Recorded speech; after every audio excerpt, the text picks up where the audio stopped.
Exercise 1.3 question number 5 write the following as intervals. अब हमें यहाँ चार सेट्स दिए हैं सेट बिल्डर फॉर्म में।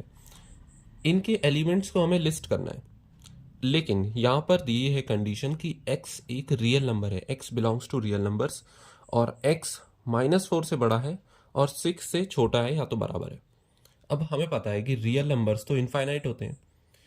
अगर -4 और 6 को यहाँ पर लें तो उसके बीच में तो इनफाइनाइट रियल नंबर्स होंगे, क्योंकि उसमें रैशनल नंबर्स भी होंगे और इरैशनल नंबर्स भी होंगे, और रैशनल भी इनफाइनाइट होते हैं, इरैशनल भी इनफाइनाइट, और इनके बीच में फ्रैक्शंस भी बहुत ज़्यादा होंगे।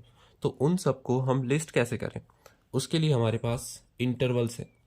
इंटरवल्स से हम ये बता सकते हैं कि वो नंबर्स कहाँ से कहाँ तक रेंज करेंगे, क्योंकि इनफाइनाइट नंबर्स को एक के बाद एक लिखना तो इम्पॉसिबल है। तो इसलिए हम इंटरवल्स के फॉर्म में इन नंबर्स को रिप्रेजेंट करते हैं। इंटरवल में दो टाइप के ब्रैकेट्स यूज होते हैं। एक होता है round bracket which is parenthesis, और एक होता है स्क्वायर ब्रैकेट। स्क्वायर ब्रैकेट का यूज हम तब करते हैं जब इंटरवल का जो एंडिंग पॉइंट है वो इंक्लूड रखना हो। फॉर एग्जाम्पल, इस क्वेश्चन से समझते हैं। यहाँ पर x रियल नंबर है और x -4 से बड़ा है, -4 के इक्वल नहीं है, तो हम एक ओपन ब्रैकेट लगाएंगे और फिर -4 लिखेंगे, ताकि ये इस चीज़ को शो करे कि -4 इस इंटरवल में इंक्लूडेड नहीं है, इससे जस्ट बड़े वाले नंबर्स इंक्लूडेड हैं।